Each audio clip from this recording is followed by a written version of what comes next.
El ataúd estaba vacío. Mamá lo vio todo. Estas palabras pusieron mi vida del revés. La hija de la gitana estaba de pie junto a la tumba de mi hermana, y yo no entendía de qué estaba hablando. La habitación del hospital se hundía en el silencio del amanecer. Solo el rítmico pitido del monitor cardíaco y las voces apagadas de las enfermeras de guardia en el pasillo rompían la quietud. Sofía abrió lentamente los ojos e inmediatamente los cerró de golpe por la luz brillante de las lámparas fluorescentes. Los párpados le pesaban como si fueran de plomo, y en la boca tenía un amargo sabor metálico a medicamento. ¿Dónde estoy?, quiso preguntar, pero de su garganta seca solo salió un gemido ronco. Los dedos no le obedecían cuando intentó incorporarse. Le temblaban las manos, como si no le pertenecieran. Sentía todo el cuerpo ajeno, algodonoso, ingrávido y pesado al mismo tiempo. Poco a poco, su vista se acostumbró a la luz. Paredes blancas, un gotero sobre la cama, un ramo de crisantemos marchitos en la mesilla de noche. Un hospital. Pero, ¿por qué estaba aquí?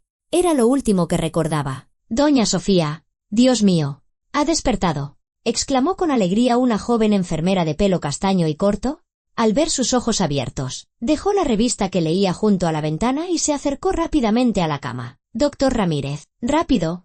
Ha recuperado la consciencia». A la habitación entró deprisa un médico canoso con gafas y bata blanca. «Doctor Ramírez». ¿El nombre le sonaba familiar? Aunque no reconocía su cara. Se inclinó sobre la cama. Sacó una pequeña linterna y, tras iluminarle los ojos, le tomó el pulso con sus dedos fríos. «Bienvenida de nuevo», dijo con una sonrisa. «¿Cómo se encuentra? ¿Le duele algo? ¿Puede hablar?». Sofía intentó tragar, pero no tenía nada de saliva. La enfermera le acercó una pajita con agua a los labios. La humedad fresca le pareció una bendición celestial. ¿Qué me ha pasado?, consiguió articular con dificultad. Su propia voz sonaba extraña, ronca, como si hubiera estado gritando durante una semana. El doctor Ramírez se sentó en una silla junto a la cama y se quitó las gafas para limpiar los cristales. Aquello era claramente una mala señal. Los médicos hacen eso cuando se preparan para comunicar algo grave. Tuvo un grave accidente de coche. Sofía comenzó con cautela. Ocurrió hace 3 meses, el 7 de junio. Traumatismo cráneoencefálico, múltiples fracturas de costillas, lesiones en el bazo. La operamos 2 veces. ¿3 meses? Sofía intentó asimilar lo que le decía. Eso significaba que ahora era septiembre, pero si hacía poco era primavera. Los manzanos de su jardín estaban en flor. Estuvo en coma, continuó el doctor, durante 87 días. Ya empezábamos a perder la esperanza. Pero usted luchó. Es una mujer fuerte. 87 días, casi 3 meses de vacío. Sofía intentó mover las piernas bajo la manta, con debilidad, pero lo consiguió. «El accidente», susurró, cerrando los ojos. Iba a ver a Lucía. Los recuerdos empezaron a volver en fragmentos, como fotogramas de una película antigua. Una tarde lluviosa. Estaba sentada en su Mazda, agarrando el volante con los nudillos blancos. Los limpiaparabrisas barrían monótonamente el cristal. En su cabeza daban vueltas las palabras de su última conversación con su hermana. «Sofía, no voy a firmar esos documentos», decía Lucía, de pie junto a la ventana de su oficina. «Javier está ocultando algo. Lo presiento». «¿Pero qué has visto de malo en él?», respondía Sofía, irritada. «Nos ha ayudado a expandir el negocio. Ha atraído a nuevos inversores. Todo está pasando demasiado rápido. Demasiado fácil. ¿Y esos nuevos contratos? Tienen muchísima letra pequeña». Lucía tenía razón. Sofía lo sabía incluso entonces, pero el orgullo no le permitía admitirlo. Javier Romero había aparecido en sus vidas hacía medio año. Un empresario encantador y exitoso que les propuso asociarse para desarrollar su cadena de restaurantes familiar. Al principio todo iba de maravilla, nuevos locales, aumento de los beneficios, planes prometedores. Pero poco a poco empezó a meterse cada vez más en la gestión, exigiendo más y más poder. «Discutimos», susurró Sofía, abriendo los ojos. Lucía no quería. Estaba en contra de los nuevos contratos con Javier. El doctor y la enfermera intercambiaron una mirada. En sus ojos había algo inquietante, cauteloso. «Sofía», comenzó el médico con cuidado, juntando las manos sobre las rodillas. «Me temo que tengo que darle una noticia muy triste». El corazón de Sofía dio un vuelco. Sintió un frío recorrerle todo el cuerpo. «¿Qué pasa con Lucía?», exhaló. «¿Dónde está mi hermana?». El doctor guardó silencio, buscando las palabras adecuadas. «Lucía falleció hace 1 mes. Una parada cardíaca repentina. Los médicos dicen que pudo ser por el estrés. Estaba muy preocupada por su estado. Prácticamente no se movió del hospital las primeras semanas. De repente, El mundo dejó de existir. Las palabras del doctor cayeron en un abismo sin fondo. Sofía sintió que algo se rompía dentro de ella, como si le hubieran arrancado el corazón del pecho. No, susurró, negando con la cabeza. No puede ser. No puede. Lucía muerta, su hermana pequeña, su mejor amiga, la única familia que le quedaba después de la muerte de sus padres. Lucía, que se reía de sus preocupaciones, que siempre sabía qué decir en los momentos difíciles. Lucía, con sus eternos caramelos en el bolsillo y su costumbre de tararear canciones antiguas. Entiendo lo duro que es para usted, dijo el doctor en voz baja. Pero, ¿sabe? Ella creyó en usted hasta el final. Venía todos los días. ¿Le hablaba? Le leía libros en voz alta. Creía que despertaría. Las lágrimas empezaron a correr por sus mejillas, saladas y caliente. Todo su cuerpo se sacudía por sollozos que le oprimían el pecho y le mareaban. La enfermera, en silencio, le ofreció una caja de pañuelo. ¿Dónde la enterraron?, preguntó Sofía entre lágrimas. El funeral fue hace 3 semanas, respondió el doctor. ¿En el cementerio de Torrero? Parcela número 42. Don Javier Romero lo organizó todo. Una ceremonia muy bonita. Dijo que Lucía quería ser enterrada bajo el viejo roble. Javier. Sofía miró al médico a través de las lágrimas. El viejo roble. Sí, a Lucía le encantaba ese lugar. De niñas, solían ir allí con sus padres a hacer picnic. Mamá decía que bajo ese árbol papá le había pedido matrimonio. Pero, ¿cómo podía saberlo Javier? Ni ella ni Lucía le habían contado nunca historias familiares. La visitaba a menudo, continuó el doctor. Estaba muy preocupado. Pagó tratamientos adicionales, consultas con los mejores especialistas. Un verdadero amigo. Algo en esas palabras le chirrió. Javier y amigo. El hombre por el que habían discutido. El hombre que había insistido tanto en que firmaran aquellos malditos documentos. ¿Dónde está ahora? No lo sé con exactitud. La última vez que estuvo aquí fue hace una semana. Dijo que se iba de viaje de negocio, pero que volvería pronto. Sofía cerró los ojos, intentando ordenar sus pensamientos. En su cabeza se mezclaba todo, el dolor de la pérdida, extrañas coincidencias, fragmentos de recuerdos de aquella tarde de hacía 3 meses. Quiero ir a verla, dijo, abriendo con firmeza sus ojos enrojecidos. Quiero ir al cementerio. A ver a Lucía. Sofía. ¿Todavía está usted muy débil?, protestó el doctor. El cuerpo apenas empieza a recuperarse. Necesita tiempo, fisioterapia, rehabilitación, un regreso gradual a la vida normal. No. Sofía intentó sentarse, pero el mareo la obligó a recostarse de nuevo en la almohada. Entiéndalo. Necesito ver su tumba.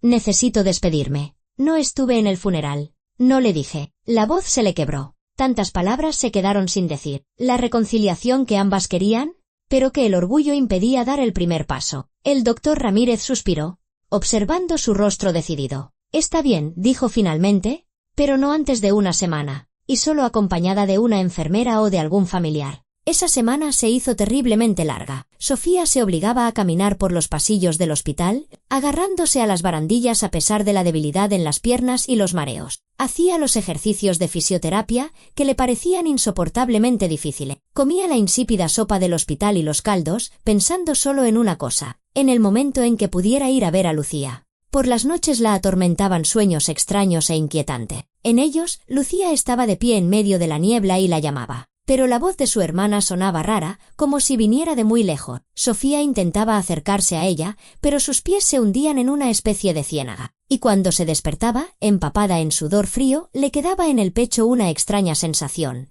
como si algo importante se le escapara, algún detalle que podría explicarlo todo. Sofía recibió el alta del hospital en contra de las insistentes recomendaciones del doctor Ramírez de quedarse. Una semana más. Firmó la renuncia a la hospitalización con mano temblorosa, apenas pudiendo sostener el bolígrafo. Carmen, la enfermera que la había cuidado los últimos días, la ayudó en silencio a recoger sus pocas pertenencias, una bata, unas zapatillas, un par de libros que alguien le había traído durante el coma. ¿Está segura?, preguntó Carmen, metiendo las cosas en una bolsa. Podría esperar un poco más. Su cuerpo está debilitado y ya hace frío fuera. Sofía asintió, poniéndose una vieja chaqueta que encontraron en su coche después del accidente. La tela olía a hospital y a algo más, quizás al perfume que usaba hacía 3 meses, en su vida anterior. Un taxi la esperaba en la entrada del hospital. El conductor, un hombre de unos 50 años con ojos amables, la ayudó a sentarse en el asiento trasero. ¿A dónde vamos?, preguntó, mirando por el retrovisor. Al cementerio de Torrero, respondió Sofía en voz baja. El conductor asintió sin hacer más preguntas. Probablemente estaba acostumbrado a llevar a gente a lugares así. La ciudad a través de la ventanilla le pareció extraña. En 3 meses de coma, muchas cosas habían cambiado. Nuevos carteles publicitarios, calles reparadas, hojas amarillentas en los árboles. Septiembre había llegado cálido ese año, pero Sofía temblaba igualmente. Quizás no era por el tiempo, sino por el frío que se había instalado en su interior tras la noticia de la muerte de Lucy. Se apoyó contra el cristal, mirando las calles conocidas. Allí estaba su antigua casa, donde vivieron con sus padres. Allí la escuela, donde Lucía siempre sacaba sobresalientes en matemáticas y Sofía en literatura. Allí estaba el café El Amanecer, donde empezó su imperio de restaurantes, un pequeño local de 20 mesas que abrieron con la herencia de la abuela. Era un buen café, dijo de repente el conductor. Al notar su mirada, mi mujer solía ir a desayunar allí los domingos. Decía que su tortilla de patatas era la mejor de la ciudad.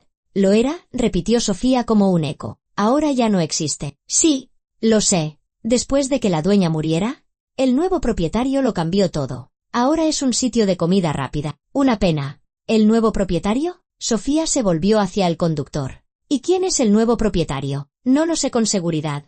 Un empresario. Dicen que compró toda su cadena después de la tragedia. Javier, por supuesto, Javier. Así que al final se había salido con la suya, había conseguido aquello por lo que tanto habían luchado. Sofía apretó los puños, sintiendo como la rabia le subía por el pecho. El trayecto hasta el cementerio duró media hora. Sofía permaneció en silencio, recordando. De niña, a Lucía le daban miedo los cementerios, siempre se agarraba de su mano cuando iban a visitar las tumbas de sus padres. Y ahora era ella la que yacía allí, bajo la tierra fría. ¿Eran hermanas?, preguntó el conductor con cautela cuando se acercaban a la entrada del cementerio. Sí, respondió Sofía. Las mejores amigas. Y ahora estoy sola. No está sola, dijo el hombre en voz baja. ¿Ella está a su lado? Solo que en otro lugar. Sofía le dedicó una sonrisa de agradecimiento. Todavía quedaba gente buena en el mundo. El cementerio la recibió con silencio y olor a flores marchitas. El viento de otoño susurraba entre las hojas amarillas y a lo lejos graznaba un cuervo. Sofía caminaba lentamente por el sendero asfaltado, agarrándose a la valla metálica. Las piernas todavía las tenía débiles y la cabeza le daba vueltas al menor esfuerzo. La parcela número 42 estaba en la parte antigua del cementerio,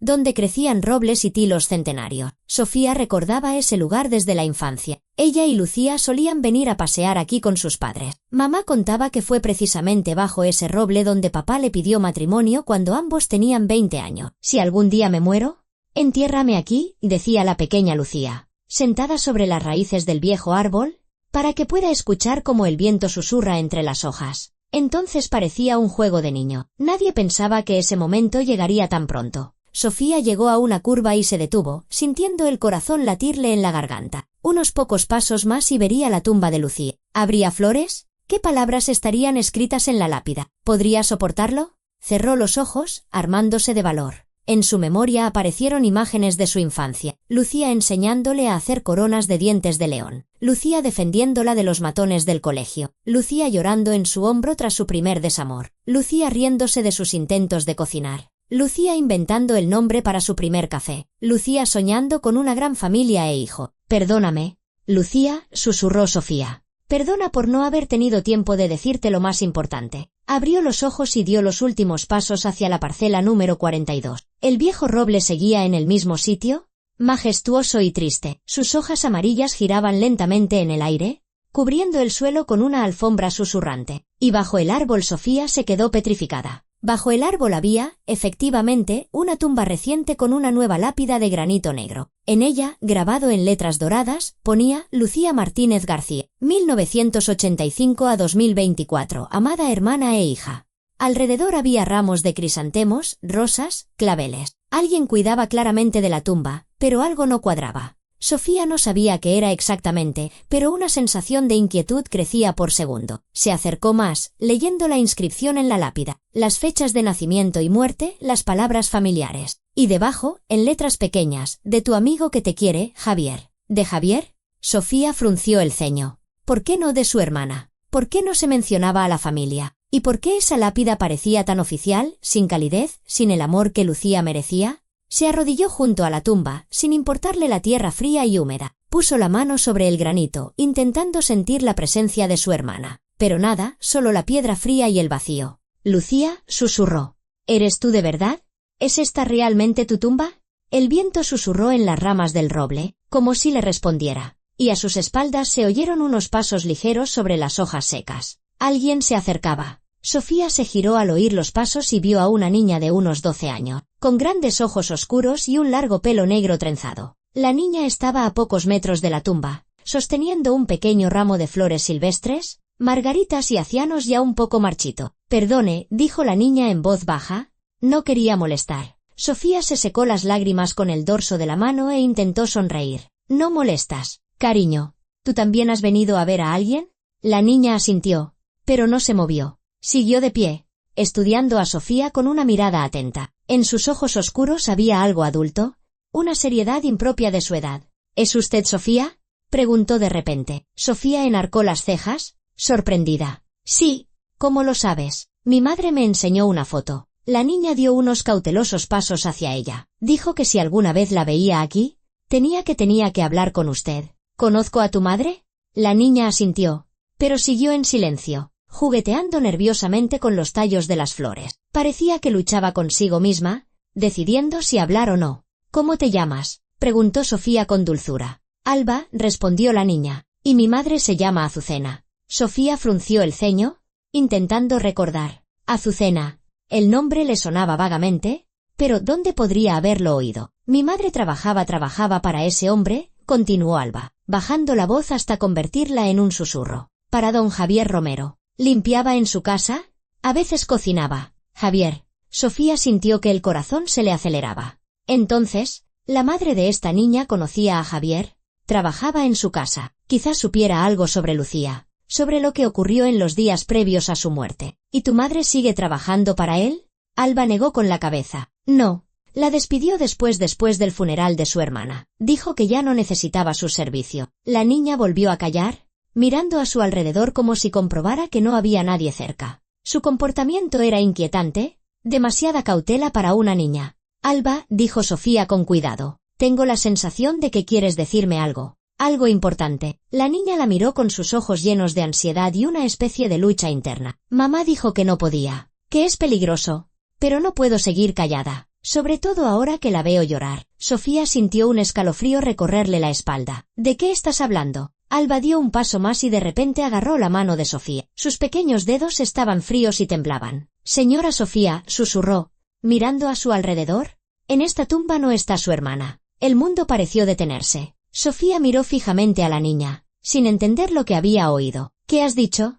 «Aquí no está la señora Lucía», repitió Alba, aún más bajo. «Mamá me dijo que guardara el secreto, pero ya no puedo más. Veo lo mucho que le duele, y no es justo». Sofía sintió que el suelo se hundía bajo sus pies. Agarró a la niña por los hombros. «Alba, ¿qué quieres decir? Explícamelo». El ataúd estaba vacío. La niña hablaba deprisa, como si temiera no tener tiempo para contarlo todo. «Mamá lo vio cuando lo llevaban. Ella ayudó a don Javier a organizar el funeral. El ataúd era demasiado ligero para una persona». Sofía soltó a la niña y se echó hacia atrás, sintiendo un mareo. Un ataúd vacío. Pero eso era imposible. El doctor dijo que Lucía murió de un ataque al corazón. Javier organizó el funeral, pero los médicos ellos emitieron un certificado de defunción. Mamá dice que hay médicos que hacen esos papeles por dinero. Alba se acuclilló junto a Sofía. «Sobre todo si se lo pides y pagas bien». «¿Dónde está tu madre ahora?», preguntó Sofía, intentando ordenar sus ideas. «Necesito hablar con ella». «¿En casa?». «Pero tiene miedo. Don Javier la amenazó. Le dijo que si se lo contaba a alguien». La niña no terminó la frase, pero el significado estaba claro. Sofía cerró los ojos, intentando asimilar lo que había oído. Si Alba decía la verdad, entonces Lucía estaba viva. Pero, ¿dónde estaba y por qué Javier habría necesitado fingir su muerte? «Alba», dijo, abriendo los ojos, «¿sabes dónde está mi hermana ahora? Si no está aquí, ¿dónde?». La niña asintió. «Mamá lo sabe». Vio cómo don Javier se llevaba a la señora Lucía fuera de la ciudad la noche antes del funeral. «Tiene una casa en el campo, una finca vieja y abandonada. Allí la tiene encerrada». «¿Encerrada?».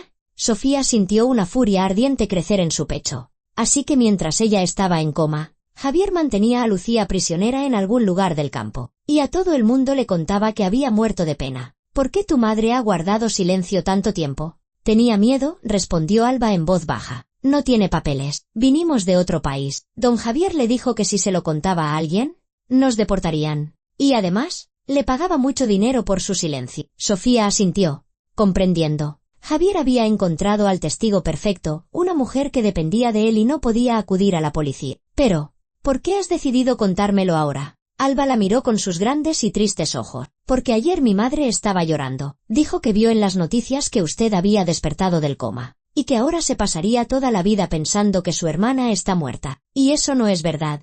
Y a mi madre le dio mucha vergüenza. Sofía abrazó a la niña, sintiendo como las lágrimas volvían a correr por sus mejillas. Pero esta vez eran lágrimas no de dolor, sino de esperanza. Gracias, Alba. Eres una niña muy valiente. Señora Sofía, dijo Alba en voz baja. ¿Podrá ayudar a la señora Lucía? Mamá dice que don Javier es un hombre muy malo. Tiene miedo de que le haga algo horrible si descubre que alguien sabe la verdad. Sofía abrazó a la niña con más fuerza. En su mente ya se estaba formando un plan. Tenía que actuar rápido y con cautela. Ayudaré a Lucía, le prometió. Y a tu madre también. Pero necesito saber algo. ¿Puedes llevarme a ver a tu madre? Alba asintió. Sí, pero no ahora. Por la tarde. De día. Los vecinos podrían vernos. Y entre ellos hay algunos que le cuentan a don Javier todo lo que pasa en nuestro barrio. De acuerdo, aceptó Sofía. ¿Dónde nos vemos? ¿Conoce la parada de autobús de la calle de la Paz? ¿Donde hay un kiosco rojo y viejo? Sofía asintió. Recordaba ese lugar. A las 8 de la tarde, dijo Alba. La esperaré allí. La niña se levantó y dejó su ramo de flores silvestres sobre la tumba. Esto es para su hermana, explicó. No para la que está aquí, sino para la de verdad.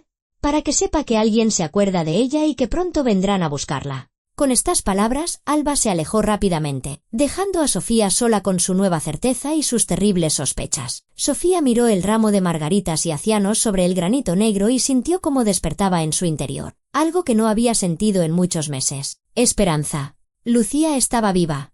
En algún lugar, en una casa abandonada en el campo, su hermana esperaba ser rescatada. Y Sofía encontraría la manera de llegar hasta ella, costara lo que costara. La tarde llegó sin que se diera cuenta. Sofía pasó el resto del día en su apartamento vacío, que le parecía ajeno después de 3 meses de ausencia. El polvo en los muebles, las flores marchitas en el alféizar, un montón de facturas sin pagar en el buzón, todo le recordaba que la vida había seguido mientras ella estaba en coma. Pero ahora sus pensamientos estaban ocupados únicamente por el próximo encuentro con la madre de Alba. Si la niña decía la verdad, Azucena sabía dónde Javier retenía a Lucía, y eso significaba que había una oportunidad de salvar a su hermana. A las 7:30, Sofía llamó a un taxi. El mismo conductor amable que la había llevado al cementerio la miró sorprendido por el retrovisor. ¿Otra vez de salida? ¿Le han dado permiso los médicos? Tengo que reunirme con una persona, respondió Sofía de forma evasiva. Es un asunto muy importante. La parada de autobús de la calle de la Paz estaba en un barrio antiguo de la ciudad,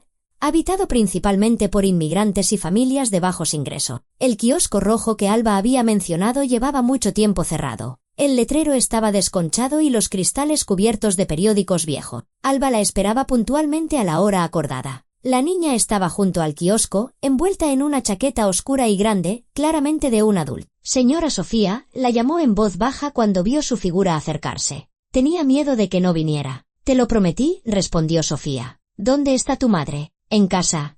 Está muy nerviosa. Lleva todo el día caminando de un lado a otro de la habitación y rezando. Teme que don Javier se entere. Alba la guió por callejuelas estrechas entre bloques de 5 pisos. Los edificios estaban muy juntos, con patios pequeños y descuidados. Las escasas farolas apenas iluminaban el camino, y en algunas ventanas brillaba una luz. Esta es nuestra casa, dijo Alba, deteniéndose frente a un portal sin portero automático. Vivimos en el 2º piso. El apartamento resultó ser diminuto, 2 habitaciones, una cocina del tamaño de un trastero y un pasillo minúsculo. Pero todo estaba muy limpio y acogedor. En las paredes colgaban paños bordados de colores vivos, en los alféizares había macetas con geranios y sobre la mesa un bonito mantel hecho a mano. Azucena las recibió en la puerta. Era una mujer de unos 40 años, con un rostro cansado y unos amables ojos marrones, parecidos a los de su hija. Su pelo oscuro estaba recogido en una trenza que le rodeaba la cabeza a modo de corona. Llevaba un sencillo vestido oscuro y un delantal. Señora Sofía, dijo en voz baja con un acento notable. Alba me dijo que la encontró en el cementerio. Hola. Azucena, respondió Sofía. Su hija me ha contado cosas increíbles sobre mi hermana. La mujer suspiró y la invitó con un gesto a pasar a la cocina. Se sentaron a una mesa pequeña y Azucena sirvió té de una tetera de porcelana. Sabía que este día llegaría, comenzó, rodeando la taza caliente con las manos. Sabía que cuando despertara, querría saber la verdad. Cuéntemelo todo, pidió Sofía. Todo lo que sepa sobre Javier y mi hermana. Azucena guardó un largo silencio, mirando por la ventana. Tras el cristal, bajo la luz amarilla de una farola, giraban las hojas de otoño. Trabajé para don Javier durante año y medio, empezó por fin. Limpiaba la casa, cocinaba cuando tenía invitados, pagaba bien, no era exigente. Pensé que era un buen hombre, generoso. Tomó un sorbo de té y continuó, pero luego empezó a hablar mucho por teléfono. Alto, enfadado. Repetía constantemente sus nombres, el suyo y el de su hermana. Le decía a alguien, me están estorbando. Hay que hacer algo. Yo intentaba no escuchar, pero tiene una voz muy fuerte. Sofía asintió, animándola a seguir. En mayo se puso muy nervioso, caminaba por la casa, buscaba algo en unos papeles, llamaba constantemente, y luego trajo a unas personas, no de aquí, extranjeros. Hablaban un idioma que no entendía, pero por sus caras se veía que no eran buena gente. ¿Qué clase de gente? No lo sé con exactitud, pero don Javier les pagaba mucho dinero. Vi cómo les daba sobres, y ellos asentían y le enseñaban fotos. Sus fotos, la suya y la de su hermana. Sofía sintió un frío recorrerle el cuerpo. Javier había contratado a gente para que las vigilara, o para algo peor. Y entonces ocurrió su accidente, continuó Azucena. Don Javier se alegró mucho cuando se enteró. Incluso abrió una botella de cava. Le dijo a uno de esos hombres por teléfono, un problema resuelto, queda el otro. Él provocó el accidente. Azucena asintió. Creo que sí.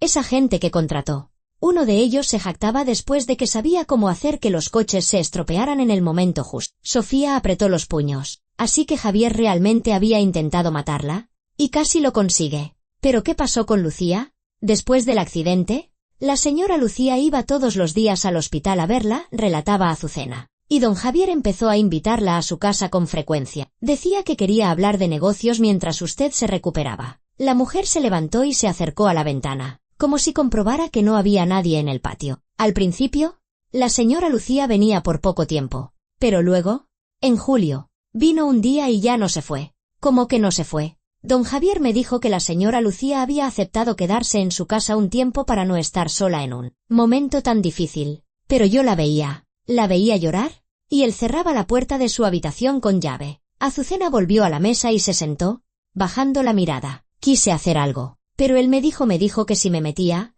me arrepentiría. Tiene contactos en la oficina de extranjería. Podía hacer que nos deportaran. Y usted guardó silencio. Intenté ayudarla como pude, se defendió Azucena. ¿Le llevaba comida? ¿Medicinas? ¿Le pasaba las notas que le escribía a usted?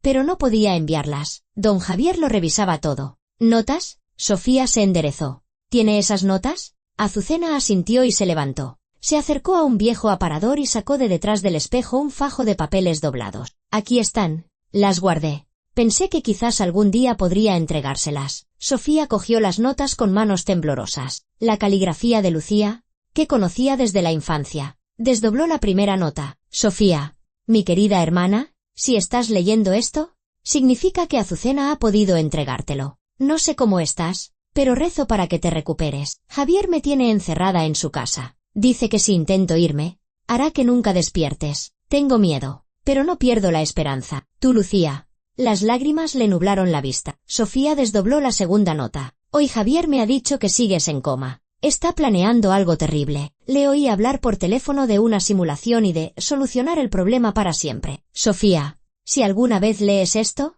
huye. No le creas nada. ¿Y la tercera? La última. Javier ha dicho que mañana me trasladará a otro lugar. Más seguro, según sus palabras. Azucena me ayuda como puede, pero también tiene miedo. ¿Recuerda nuestra infancia? ¿Recuerda cómo juramos protegernos siempre la una a la otra? ¿Te quiero, hermanita? ¿Cuándo escribió la última nota? Preguntó Sofía, secándose las lágrimas. A finales de julio. ¿Y al día siguiente? Don Javier se la llevó de verdad. Me dijo que la señora Lucía se había puesto enferma y que la habían ingresado en una clínica privada. Pero yo sabía que era mentira. ¿A dónde se la llevó? Tiene una finca vieja en el campo, explicó Azucena. A unos 40 kilómetros de la ciudad, en un pueblo llamado Valdeolivos. La casa está abandonada. Nadie vive allí. Pero don Javier iba a veces para reuniones que no quería tener en la ciudad. Alba, que había estado sentada en silencio en un rincón todo ese tiempo. Habló de repente. «Mamá, cuéntale lo del funeral». Azucena suspiró profundamente. Una semana después de llevarse a Lucía, don Javier me dijo que me preparara para un funeral. Al principio no entendí. Le pregunté a quién íbamos a enterrar, y él respondió, a la señora Lucía. Murió de un ataque al corazón. Pero si estaba viva. Claro que sí. Pero él tenía los documentos, el certificado de defunción, las firmas de los médicos, todo en regla. ¿Pagó a quien tenía que pagar? Azucena se levantó y caminó por la pequeña cocina. Le ayudé a organizar el funeral. Encargué las flores, el ataúd, el nicho en el cementerio. Y cuando llegó el momento de llevar el féretro, me di cuenta de que estaba vacío. Era demasiado ligero. 4 hombres lo llevaban sin esfuerzo, como si fuera una caja. ¿Y no dijo nada? ¿A quién? ¿Quién me habría creído? Don Javier es un hombre respetado. Tiene contactos en todas partes. Y yo soy una inmigrante sin papeles. ¿Quién iba a escuchar mis palabras contra las suyas? Sofía dobló las notas y las guardó en el bolsillo de la chaqueta. Ahora tenía pruebas de que Lucía estaba viva cuando oficialmente había muerto. Azucena, tengo que llegar a esa casa en Valdeolivos. ¿Me ayudará? La mujer negó con la cabeza, asustada. Es peligroso. Muy peligroso. Don Javier no me perdonará si se entera de que he hablado. Entonces tenemos que actuar de forma que no se entere, dijo Sofía con determinación. Al menos hasta que Lucía esté a salvo. ¿Y si ya no? Empezó a decir Azucena. Pero no terminó. Está viva, dijo Sofía con firmeza. Lo siento. Y encontraré la manera de llegar hasta ella. Alba se levantó de repente de su sitio y se acercó a Sofía. Señora Sofía. ¿Y qué hará con don Javier? Cuando encuentre a la señora Lucía. Sofía miró el rostro serio de la niña. En sus ojos no había ingenuidad infantil. Había visto y oído demasiado. Lo enviaré a donde pertenece, respondió. ¿A la cárcel? Por lo que nos ha hecho y por haberos obligado a callar. Azucena y Alba intercambiaron una mirada. Luego, la mujer asintió lentamente. Está bien, dijo. La ayudaré, pero solo si me promete que Alba y yo estaremos a salvo. Lo prometo, respondió Sofía con firmeza. Javier ya ha hecho daño a demasiada gente. Es hora de detenerlo. A la mañana siguiente, Sofía se despertó con un plan de acción claro. Primero necesitaba reunir pruebas contra Javier y luego encontrar la manera de llegar a la casa de Valdeolivo. Pero tenía que actuar con cautela. Si Javier sospechaba algo, podría hacerle daño a Lucía o simplemente desaparecer. Lo primero que hizo Sofía fue ir a la oficina de su antigua empresa. El edificio en el centro de la ciudad seguía pareciendo igual de imponente, pero el letrero había cambiado. En lugar de Hermanas Martínez, restaurantes familiares, ahora lucía la inscripción Grupo JR, Holding de Restauración. En la entrada la recibió un guardia de seguridad, un hombre mayor con uniforme al que no reconoció. Disculpe, dijo Sofía. Me gustaría ver a Javier Romero. ¿Y usted quién es? Preguntó el guardia con desconfianza. Sofía Martínez. Era su socia. Los ojos del guardia se abrieron de par en par. Pero si a usted la enterraron, es decir, estaba en el hospital, el hombre estaba visiblemente confundido. Don Javier dijo que que había pocas posibilidades. Como ve, las posibilidades resultaron ser mayores de lo que él pensaba, respondió Sofía secamente. ¿Está en su despacho? No, se fue de viaje de negocios hace 3 días. Dijo que volvería la semana que viene. Sofía asintió. Eso significaba que tenía tiempo para prepararse para su encuentro. ¿Puedo pasar a la oficina? ¿A ver unos documentos? El guardia se rascó la nuca. No lo sé. Don Javier no dijo nada al respecto. Quizás sea mejor que espere a que vuelva. Está bien, accedió Sofía. Dígale que he estado aquí. Al salir del edificio, llamó inmediatamente a Isabel Castillo, la antigua jefa de contabilidad de su empresa. La mujer había trabajado con ellas desde el principio y conocía todos los entresijos financieros. Sofía, exclamó Isabel al oír su voz. Dios mío, cuánto me alegro. Estábamos todos tan preocupados. ¿Cómo te encuentras? Bien, respondió Sofía. Isabel, ¿necesito quedar contigo?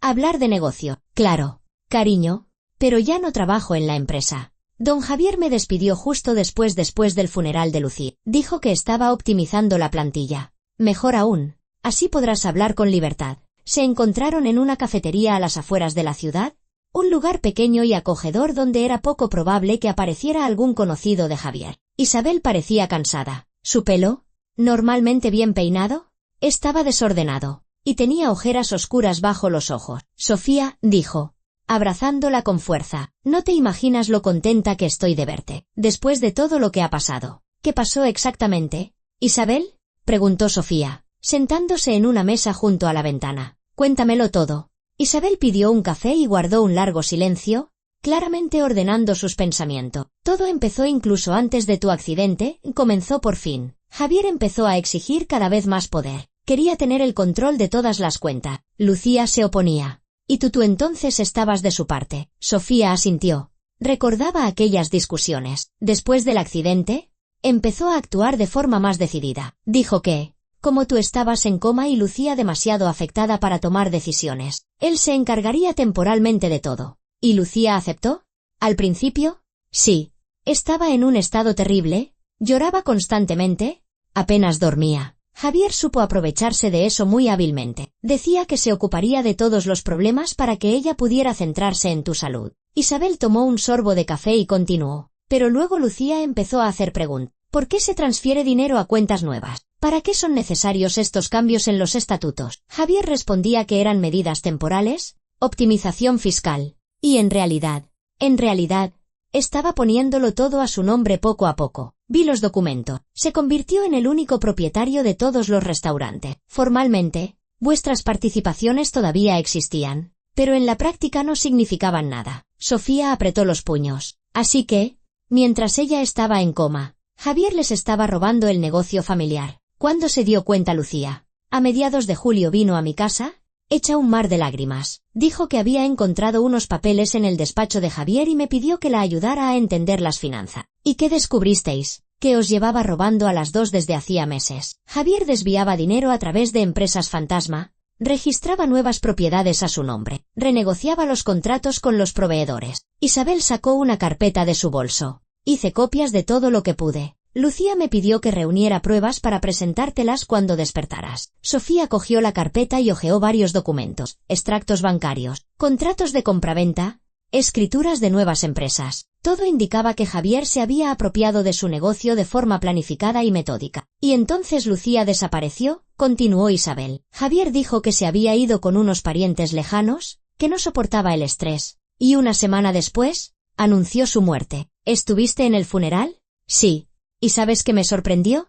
El ataúd estaba cerrado. Javier dijo que Lucía tenía mal aspecto y que era mejor no recordarla así. Y además, muchos de vuestros amigos comunes dijeron que querían despedirse de ella. Pero Javier insistió en una ceremonia íntima. Controló todos los aspectos del funeral, dijo Sofía, comprendiendo. Exacto. ¿Y al día siguiente del funeral? Despidió a la mitad de los empleados, incluyéndome a mí. Dijo que la empresa pasaba a un nuevo modelo de negocio. Sofía cerró la carpeta de documento. Ahora tenía pruebas financieras del fraude de Javier, pero no era suficiente. Tenía que encontrar a Lucía. Isabel, ¿sabes algo de una propiedad que Javier tenga en el campo? Sí, tiene una finca en Valdeolivos. A veces iba allí los fines de semana. Decía que allí se pensaba bien. Hay silencio. ¿Has estado allí? Una vez. La primavera pasada organizó allí un evento de empresa para los empleados clave. La casa es vieja, pero grande. Está aislada. No hay vecinos cerca. Sofía asintió. El lugar perfecto para mantener a alguien prisionero. ¿Cómo se llega? ¿En coche? Más o menos una hora desde la ciudad. Pero la carretera es mala, sobre todo los últimos kilómetros. Se necesita un todoterreno o, al menos, un coche alto. Después de hablar con Isabel, Sofía fue a ver a un detective privado que habían contratado una vez para investigar a posibles socios comerciales. Ricardo Vargas trabajaba en una pequeña oficina en el centro de la ciudad y se especializaba en investigaciones corporativas. Doña Sofía se sorprendió al verla. Oí lo del accidente, lo del coma. ¿Cómo está? Recuperándome, respondió ella brevemente. Señor Vargas, necesito su ayuda. Le contó todo, sus sospechas sobre Javier, las notas de Lucía, el testimonio de Azucena. El detective escuchó atentamente, haciendo preguntas aclaratorias de vez en cuando. Una historia seria, dijo finalmente. Si sus sospechas se confirman, estamos hablando de secuestro, estafa y tentativa de homicidio. ¿Puede ayudarme a reunir pruebas? Puedo, pero necesitaré tiempo. Y dinero. Estas investigaciones no son baratas. No tenemos mucho tiempo, dijo Sofía. Si Lucía está realmente allí, cada día de retraso podría costarle la vida. Ricardo Vargas asintió. Entiendo. Entonces, empezaremos por la casa de Valdeolivos. Necesito ir allí, echar un vistazo, ver qué está pasando. Iré con usted. Sofía. Podría ser peligroso. Es mi hermana, dijo ella con firmeza. Y es mi riesgo. El detective lo pensó y aceptó. Está bien, pero iremos como turistas, diremos que estamos interesados en comprar una propiedad en la zona. Y nada de heroicidades. Primero reconocimiento, luego un plan de acción. Acordaron encontrarse a primera hora de la mañana siguiente. Sofía pasó el resto de la tarde preparándose para el viaje. Guardó en su bolso las notas de Lucía, las copias de los documentos financieros y una grabadora, por si conseguía grabar algo importante. Antes de dormir, llamó a Alba. La niña respondió casi al instante. Señora Sofía, ¿ha pasado algo? No, todo bien. Mañana voy a Valdeolivos a buscar a Lucía. Mamá me dijo que le diera la dirección de la casa. Pueblo de Valdeolivos, calle del Bosque, número 27. Está al final de la calle, junto a un pequeño estanque. Gracias. ¿Y cómo está tu madre? Nerviosa. No para de mirar por la ventana. Teme ver el coche de don Javier. Pero dijo que hizo lo correcto al contarle la verdad. Dile que todo saldrá bien, le prometió Sofía. Pronto terminará esta pesadilla. Mientras se dormía, pensaba en Lucía. ¿Cuánto tiempo llevaba su hermana prisionera? ¿Cómo se encontraría? ¿Sabría que Sofía había despertado y la estaba buscando?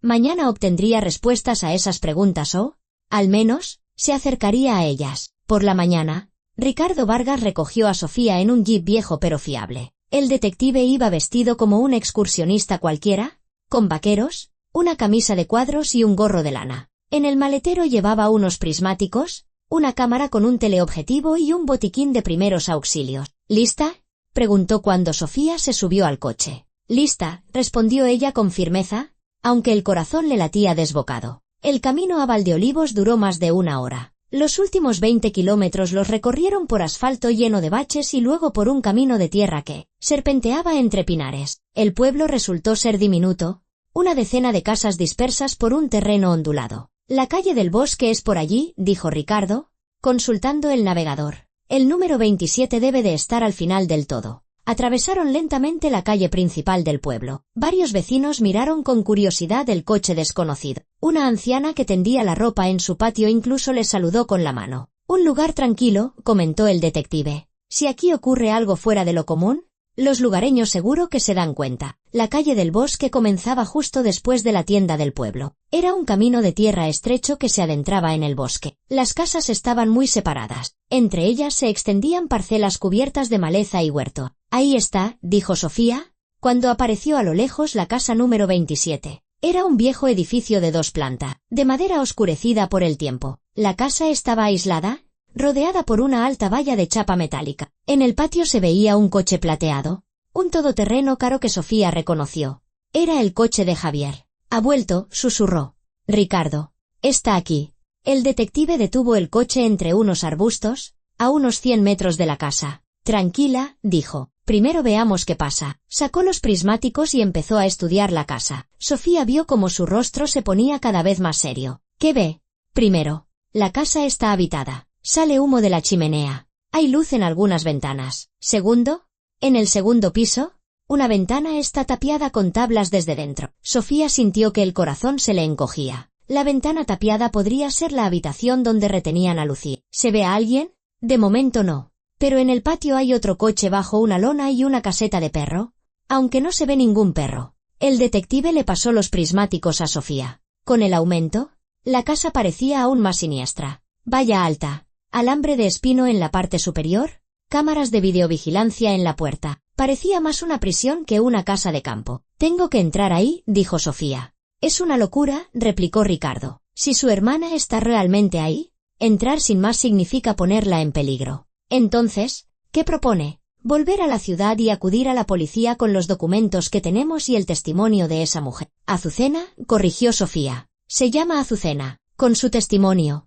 la policía está obligada a abrir un caso y registrar la casa. Pero Sofía negó con la cabeza. Javier tiene contactos en la policía. ¿Recuerda lo que contó Azucena? Consiguió un certificado de defunción falso. Eso significa que tiene gente en varias instituciones. En ese momento, un hombre salió de la casa. Incluso a distancia, Sofía reconoció inmediatamente a Javier, alto, de hombros anchos, con un abrigo caro. Se dirigió hacia el coche, pero de repente se detuvo y giró la cabeza en su dirección. «¿Nos ha visto?», susurró Sofía. «No lo creo. Estamos demasiado lejos y entre los arbustos, pero será mejor que nos movamos. Ricardo arrancó el motor y se alejó con cuidado por el camino, donde su coche sería menos visible. A través de los prismáticos, observaron cómo Javier rodeaba el perímetro de la casa, comprobando algo. Paranoico, comentó el detective. Se comporta como alguien que tiene algo que ocultar. Javier volvió a entrar en la casa. Pasó media hora, y apareció de nuevo,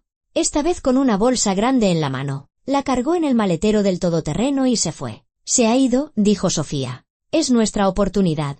Espere, podría volver. Y quién sabe si queda alguien más en la casa. Pero Sofía ya estaba saliendo del coche. No puedo esperar más. Si Lucía está ahí, quizás ha oído el ruido del coche y piensa que la han dejado sola. Ricardo suspiró y salió también. Está bien, pero actuemos con cuidado. Primero rodeamos la casa por el perímetro. Vemos si hay guardias o perros. Se acercaron sigilosamente a la valla. Tenía unos 2 metros de altura, pero en varios puntos las chapas metálicas se habían separado de los postes. Ricardo encontró un lugar por donde podían colarse. Las cámaras apuntan a la puerta y a la entrada principal, susurró. Por este lado deberíamos estar en un punto ciego. Se deslizaron por el hueco de la valla y se encontraron en el patio. La casa era aún más imponente de cerca. La planta baja de piedra, la segunda de madera. Todas las ventanas de la primera planta estaban cubiertas con pesadas cortinas y en la segunda planta, efectivamente, una ventana estaba tapiada con tablas. Esa es la habitación, susurró Sofía, señalando la ventana tapiada. Rodearon la casa con cuidado. En el patio trasero había un viejo pozo y varias dependencias. La puerta trasera de la casa estaba cerrada. Pero Ricardo sacó un juego de ganzúas de su bolsillo. Lo aprendí en mi juventud, explicó mientras trabajaba con la cerradura. A veces resulta útil en el trabajo de detective. La cerradura cedió a los pocos minutos. Entraron en la casa en silencio.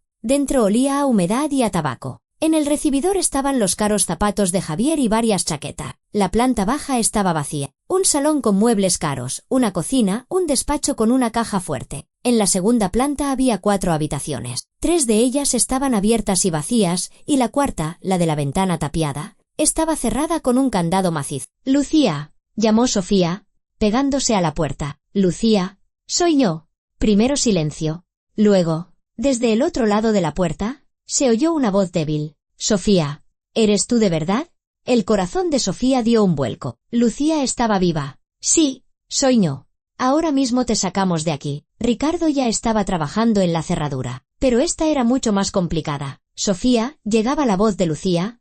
Ten cuidado. Javier puede volver en cualquier momento. Lo sabemos. Acaba de irse. Lucía, ¿cómo estás? Débil, pero viva. Me tiene aquí desde hace 2 meses. Sofía, me dijo que habías muerto. Estuve en coma. Te lo contaré todo después. Ricardo, ¿cómo va esa cerradura? Es un mecanismo complejo, respondió el detective, secándose el sudor de la frente. Pero ya casi está. La cerradura hizo clic y la puerta se abrió. Sofía entró corriendo en la habitación y vio a Lucía, demacrada, pálida, pero viva. Su hermana estaba sentada en la cama, encadenada a un radiador. Lucía. Sofía se abalanzó sobre ella y la abrazó con fuerza. Dios mío, ¿qué te ha hecho? Sofía, lloraba Lucía. Pensé que no volvería a verte nunca. Ricardo examinó la cadena. Necesitaremos unos alicates o una sierra para metales. La cadena es robusta. En el cobertizo tiene que haber herramientas, dijo Lucía. Javier a veces arreglaba cosas allí. El detective bajó corriendo a buscar herramientas, mientras Sofía se quedaba con su hermana. Lucía,